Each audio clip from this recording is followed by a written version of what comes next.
Apologies for the hitch, the technical hitch, but good evening. And it's a beautiful Sunday. Welcome to Iron Port. My name is Aisha Ibrahim. Iron Port is brought to you by Ghana Revenue Authority, Gold PLC, Serene Insurance, Ghana Link Network Services, Meridian Port Services, and Phoenix Insurance. The show is proudly powered by the Ghana Ports and Harbours Authority-GPHA, and our media partner is the Business and Financial Times, BNFT. Get the Thursday edition of the BNFT newspaper and get updates in case you miss anything on the show. Remember, you can also join us live at all our social media handles. On Facebook, we're streaming live on Ghana Ports and Harbours Authority, also at the Port of Tema. And on YouTube, we're streaming live at Iron Port. Remember, you also get the opportunity to interact with us via our dedicated WhatsApp line at 0538037353. We'll also open the phone lines in the course of the show for you to make your contributions towards the discussion. So grab your phones and let's get interactive. I'll introduce to you my guest shortly after this break.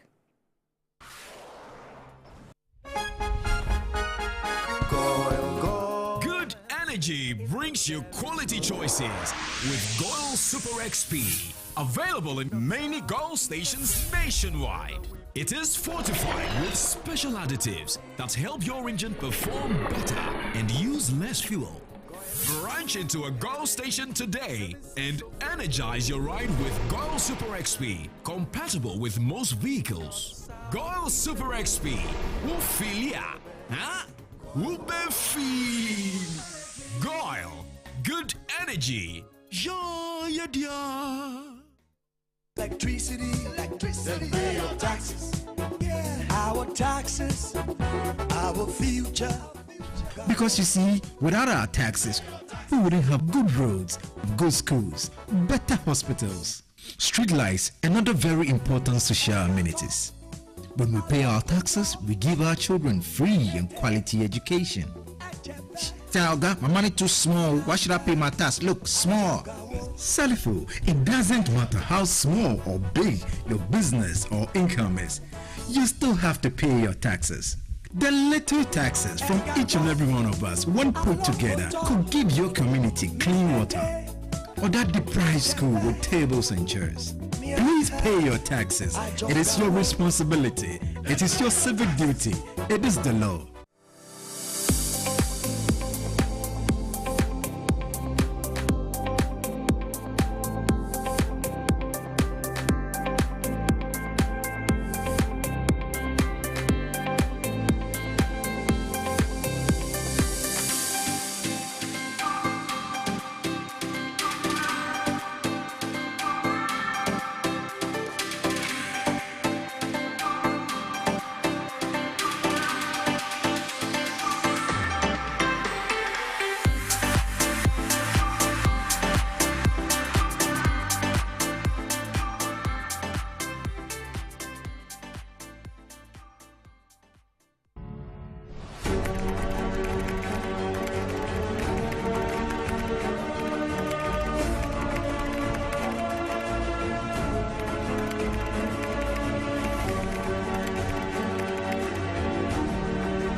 MPS Terminal 3 is Africa's new state-of-the-art container terminal at Tema Port. For manufacturers, agro-processors and traders, the new port means business can be done faster. This infrastructure boost will improve Ghana's port handling capacity, connect more trading routes, and oil the engine of growth for the economy, creating greater opportunities across all sectors as Africa's markets merge and become the largest trading bloc globally. MPS, we connect, you thrive. Business and life can be like the sea sometimes. Sometimes serene, sometimes calm, sometimes turbulent, and at times it brings the unexpected. However it is like, trust Phoenix Insurance for your home, car, business, and marine insurance needs. Call 0302 246 319 or 0243 690 492. At Phoenix, you experience a delightful service delivered with wisdom. Welcome back to Iron Port. Iron Port is proudly powered by the Ghana Ports and Harbours Authority-GPHA. Well, during the week, a lot happened at the port and the maritime industry. Here is what you missed. The Ghana Ports and Harbours Authority has commissioned a multi-purpose vessel at the port of Tema. The state-of-the-art multi-purpose vessel is set to enhance the country's maritime and logistic infrastructure, further strengthening Ghana's position as a leading maritime hub in the region. The new multi-purpose vessel will enhance the operational capabilities of Ghana's ports and ensure safety and sustainability of the country's maritime domain. The vessel is named after Gordon Enim, a distinguished figure in Ghana's maritime sector who had served the Port Authority for 35 years and also became the director of both the Tema and Takoradi ports. Speaking at the ceremony, the Director General of GPHA, Michael Achagwe Luguje, in a speech read on his behalf by the Director of Port of Tema, Sandra Opoku, described the commissioning as a moment of pride and fulfillment. She highlighted the vessel's arrival as a testament to the growth and dynamism of Ghana's port industry, underpinned by the authority's commitment to operational excellence and sustainable practices. This ceremony marks an important milestone in our collective efforts to enhance the maritime and logistics infrastructure of our country. The addition of MPV Gordon Enim to our fleet is not just a testament to the growth and dynamism of Ghana's port industry, but also a clear reflection of our commitment to improving operational efficiency, fostering economic growth, and strengthening Ghana's position as a leading maritime hub in the sub-region. She said, the MVP Gordon Enim is designed to handle a variety of maritime operations, including oil spill responses, hazardous material containment, and waste collection at sea.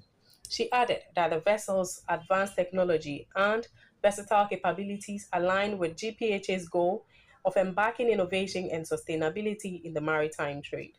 MPV Gordon Enim is a state-of-the-art multi-purpose vessel designed to cater to a wide range of maritime operations, from responding quickly to oil spills and other hazardous material discharges at sea to collecting floating debris or waste materials. The director of the Port of Takoradi, Peter Amubediako, extended his best wishes to the vessel, expressing hope that it will play a significant role in enhancing the success of GPHA. I know this vessel will encounter favorable winds. I know it will also encounter calm seas, just representative of who Mr. Gordon Enim is. I know that this vessel will sail forth to a future as bright and promising as the effort that has brought this vessel into being.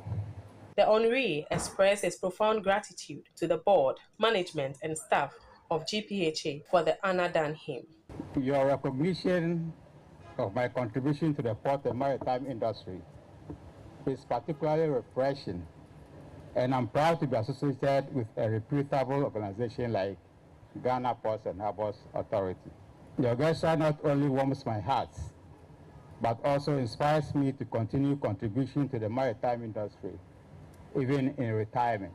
This MVP will also help address both environmental and operational challenges while improving the safety, efficiency, and sustainability across the ports of Tema.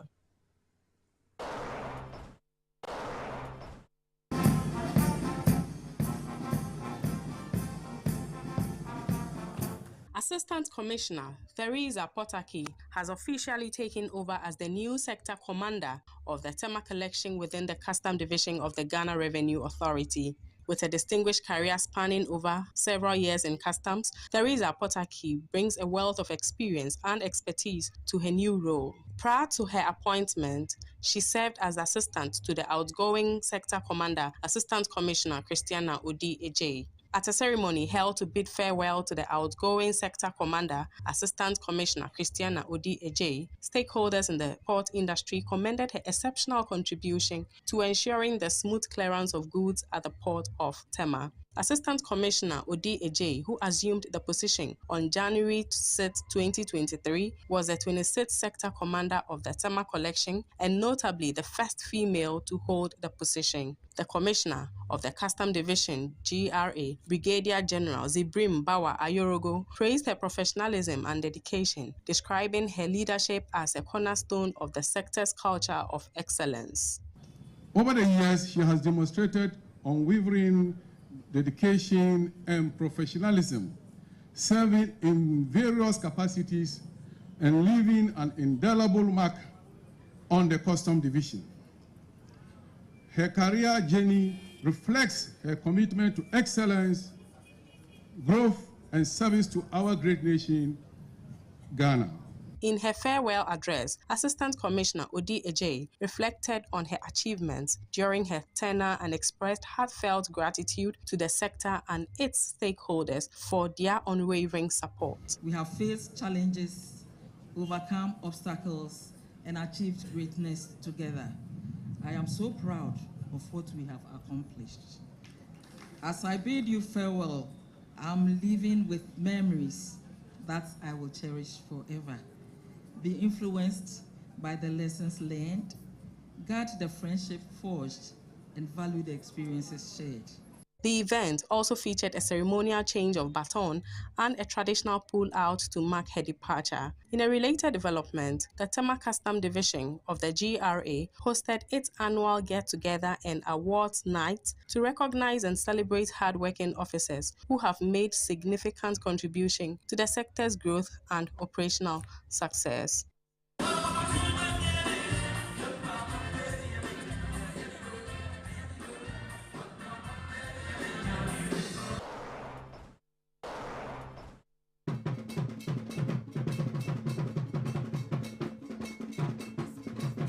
Ocean Network Express, one of the world's leading liner shipping companies, has deployed its first Magenta vessel to West Africa, One Responsibility, which berthed at the Meridian Port Services Terminal 3 in Tema.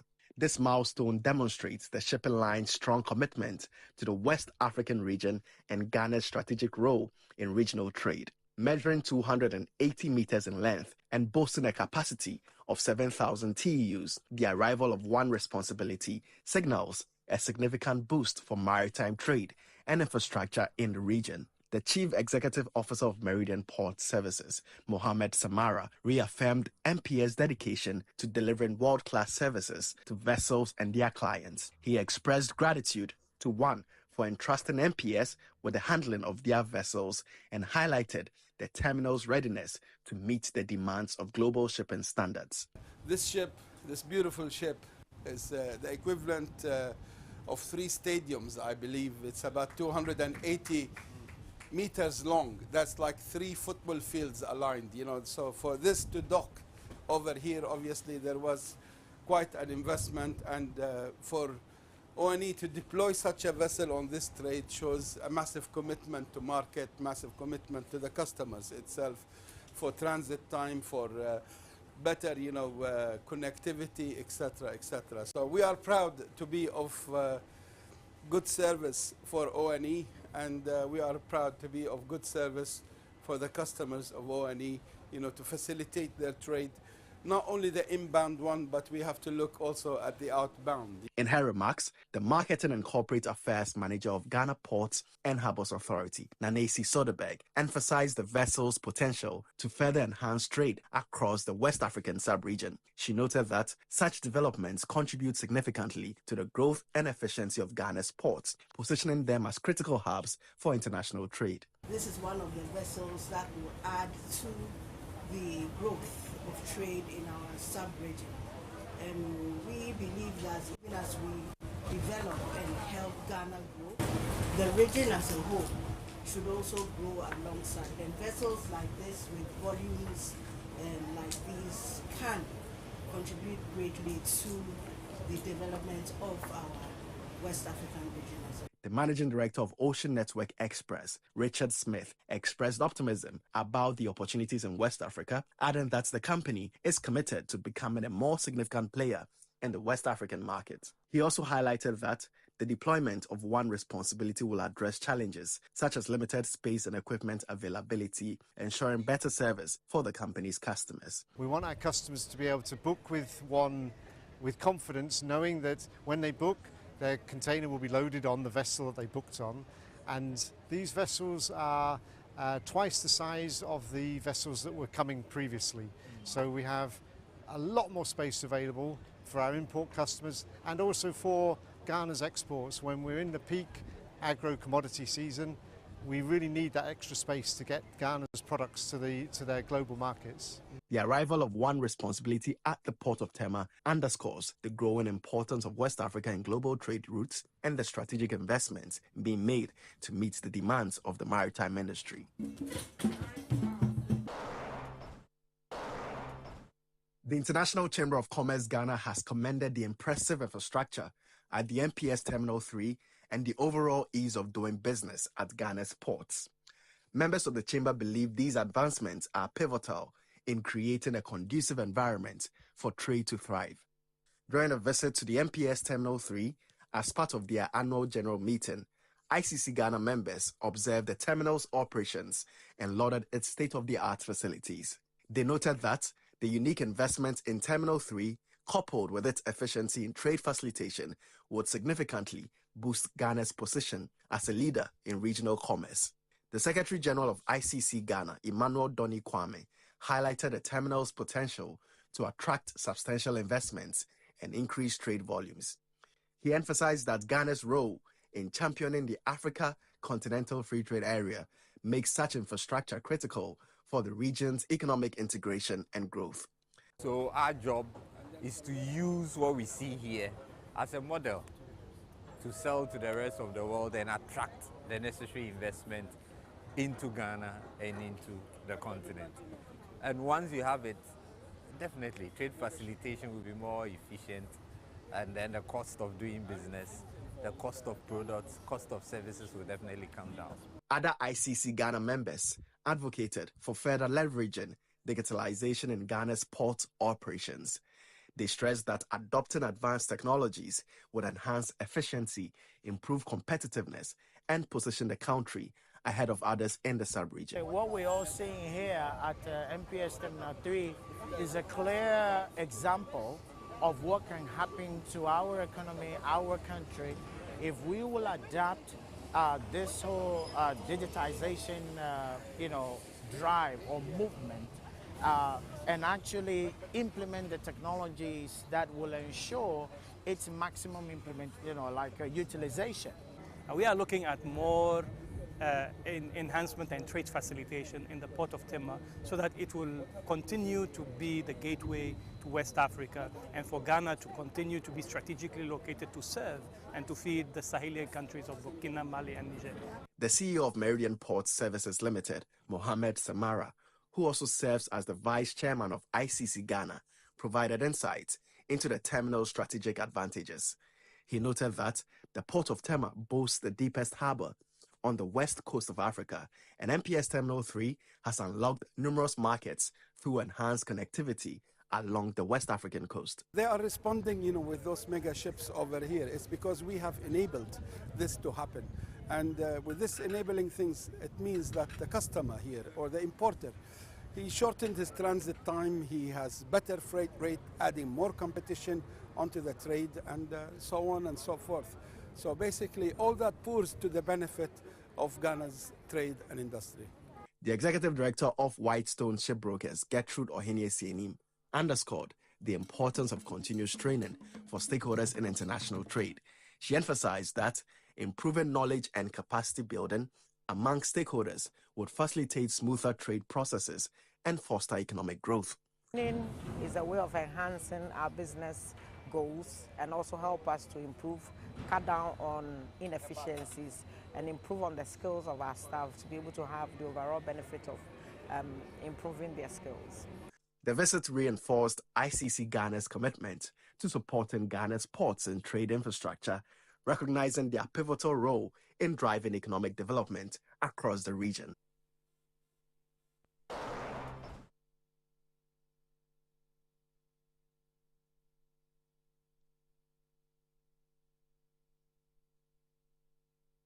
And those were some happenings at the port and the maritime industry this week. Hope you've been informed enough. Now time to check out the phrase of the day, harmonized tariff. Harmonized tariff.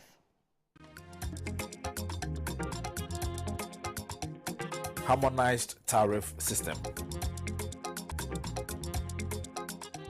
Harmonized tariff system refers to an organized listing of goods and their duty rate, which is primarily used by customs as the basis for classifying imported products and therefore establishing the applicable duties.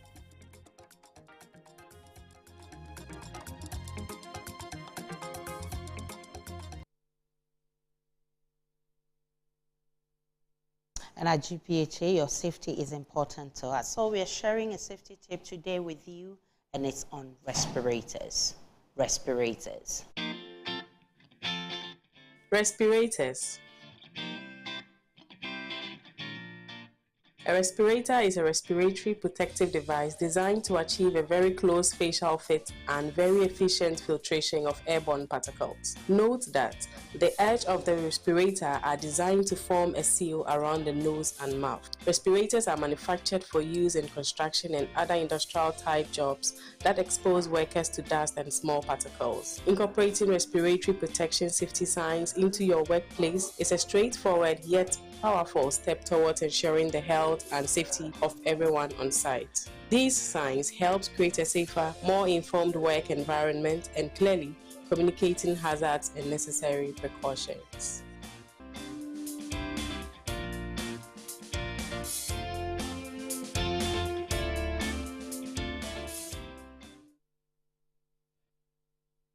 And that's your safety and healthy tip for the day, respiratory. Now, Ghana has a strong reputation for producing high-quality seafarers, yet the country has not fully capitalized on the growing global demand. And for the maritime professionals, with an estimated 800,000 African seafarers needed to operate modern vessels, Ghana has a unique opportunity to establish itself as a key supplier of maritime labor. However, transitioning from advocacy to implementation has been the challenge. And that's why this evening I'm happy to have with me some fine three gentlemen in the studio who will help us understand what we are dealing with and how we can deal with the situation through a well-structured and sustainable framework. I'm happy to introduce Captain William Amenshia. He's a Master Mariner and lecturer at the Regional Maritime University. Welcome, sir. Thank you for coming. Also here with Onassis Bankers, who is secretary. Okay, he's also a captain, actually. Apologies. He's also the secretary, Ghana Merchant Navy Association. Thank you so much, sir, for coming. Audu Inusa is a principal maritime administrative officer, Maritime Division of the Ghana Maritime Authority. Grateful to have you, sir. Let me start with you, Captain William. I want us to look at the how competitive Ghana has been on the global seafarer industry. Thank you. We have actually been very, very, very competitive on the global seafaring market. In fact, if you look at around 1960s, that we normally call the golden era of liner shipping. But unfortunately, after that time, when things went down the drain, it seems the government has not actually tried anything to leverage the seafarers' potential. So for the past 2 decades, the Ghanaian seafarers have been advocating to the government for the need to create an conducive environment that will enable the country to become a major exporter of seafarers.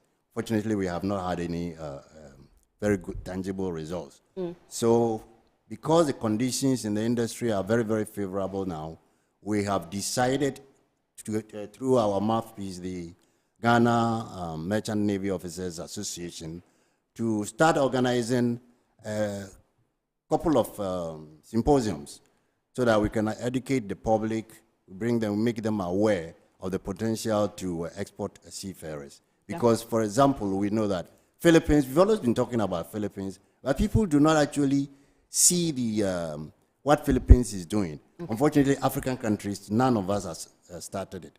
And the Far East countries have actually started it. Philippines, for example, is bringing in almost about $6 billion US dollars every month. And at present, they supply almost about a quarter of the global seafarers.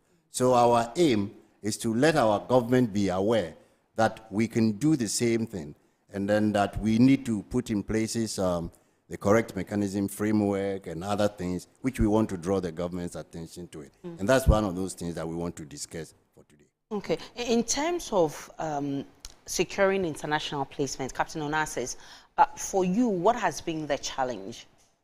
Okay, thank you very much, Aisha. But before I answer your question, let me just throw a little bit more light on who and what Ghana Merchant Navy Officers is, or who they are. Okay.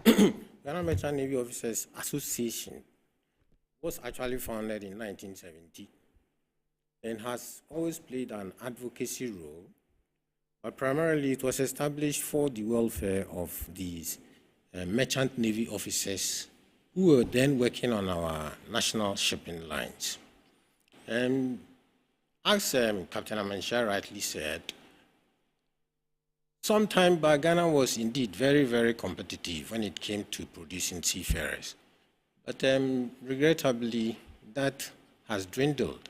And over the last 30 years, if I'm not mistaken, Captain Amansha and Co. of the Ghana Merchant Navy Officers Association have been advocating very strongly on almost every opportunity to reach out to government to look at its policies with regard to training seafarers. You understand? So, I would say, therefore, that perhaps now we are not that competitive, although the demand is there.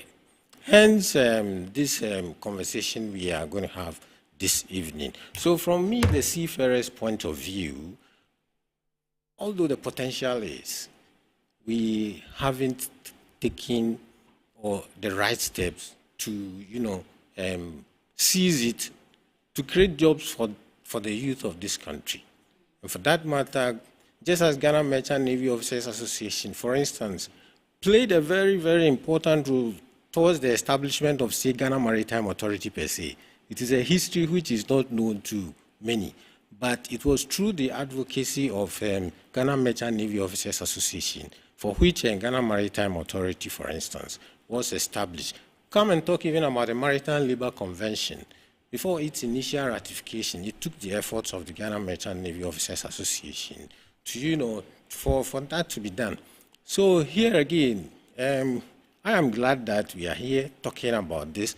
I am hopeful and optimistic that perhaps at the end of this conversation, we shall come up with some framework and policy and strategies which, could be put in place for us to see this desire to export seafarers, which definitely promises of good returns, as we have observed from other countries, such as Philippines, India, China, just to name a few for now. Thank you very much. I'm happy that you talked about Philippines, India. I mean, they are seafaring exporting nations. Are there cues that Ghana can take from these countries? Yes, there are obviously cues. That's why I'm saying we're talking about the Philippines, the model. That is the Philippine Overseas Employment Administration.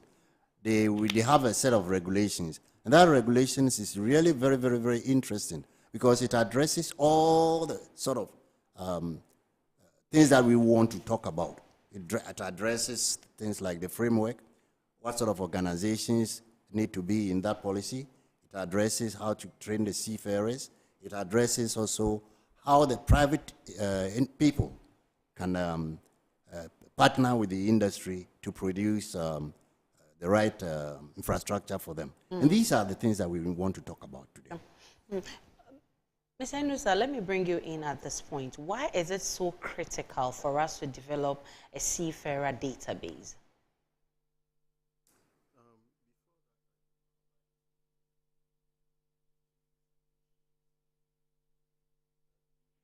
Ghana is actually very competitive when it comes to seafarers. Can you pull your microphone closer? Okay, so Ghana is very competitive when it comes to seafarers. Okay, in Africa, a bit more closer, please. Right. In Africa, probably the third. Okay, those countries that we compete with are Egypt and then South Africa. Apart from these two countries, there is no other country that comes near Ghana. Even with Ethiopia, Ethiopia has a shipping line, but most of their seafarers were trained here in Ghana. When it comes to the institutional framework, the legal framework, even the educational framework, these things are in place, okay? For instance, Ghana has ratified the Maritime Labour Convention. We are also implementing the International Convention on Standards of Training, Certification, and Watchkeeping for Seafarers. That's the STCW Convention. Just last year, Ghana was maintained on the white list, meaning that we have given full and complete effect to the provisions of the STCW Convention. That involves a lot, meaning that our maritime education and training institutes have been audited and found to be among one of the best. It has met international standards. The Maritime Authority itself has also met that requirement. The lecturers or the instructors have met those requirements. So all these things are in place. What I would say is probably the numbers are not encouraging. Okay. So one of the things that we have put in place are what you mentioned, the Seafarers database. Seafarers database is, to put it simply, is just a register, okay? Currently, we have an electronic database. And apart from weekends, every day we capture seafarers. Every day we capture seafarers. So if you go into our database, we have the different categories of seafarers that we need. What I think currently is a challenge is the opportunity for shipboard training. Okay, because anybody who comes in Ghana, they want to recruit, especially during the COVID. They mentioned Philippines, but Philippines was having a lot of challenge. It couldn't meet the standards under the IMO. It couldn't go through the audit that Ghana passed. Okay, the only reason that they couldn't stop Philippines is because they command a very large number of seafarers, okay? But when it comes to education itself, like I mentioned, the challenge that we have is the shipboard training. Because when you train somebody, you expect that the person, one thing that the maritime industry requires is, it's not about book knowledge, it's about competence. And when we talk about competence, we're talking about knowledge, we are talking about skill, we are talking about the right attitude. Okay, you go into the RMU, the Regional Maritime University, they have the knowledge there, they have the skill there. The knowledge and the attitude, you pick it there. Because what the lecturers are doing is to transfer knowledge to the would-be seafarers, the cadets, the ratings. But when it comes to the shipboard training, because a number of seafarers are at home because of the absence of shipboard training, that is currently the challenge. If you are able to get enough seafarers to have shipboard training, I think much of the challenge that we have will be solved. But in terms of recruitment and career tracking, what is the role of a centralized registry? So the register, what the register does is it contains all persons who have been trained. Okay. Okay, persons who are certificated. We have different categories of seafarers who belong to different departments. So when other recruitment and placement service provider or a shipping line or a vessel owner comes in, what he is interested in is the person I'm going to employ. Is he really competent? Yeah. Okay, so what the person does is to seek for information. So if those individuals were trained in Ghana and they have been certificated, then their names will be on the register, and we make this information available free of charge to vessel owners, recruitment and placement service providers. Yeah. In terms of maintaining and updating this register, Captain Amensia, whose role is this? Who should be doing this? Thank you, Maisha. There are a couple of things that Mr. Awudi said, which I think we need to probe further. Mm-hmm. What we are trying to talk about now is that we need to address this particular framework that we're talking about from two thematic areas. Angles. We'll address it from the quality-wise, and we also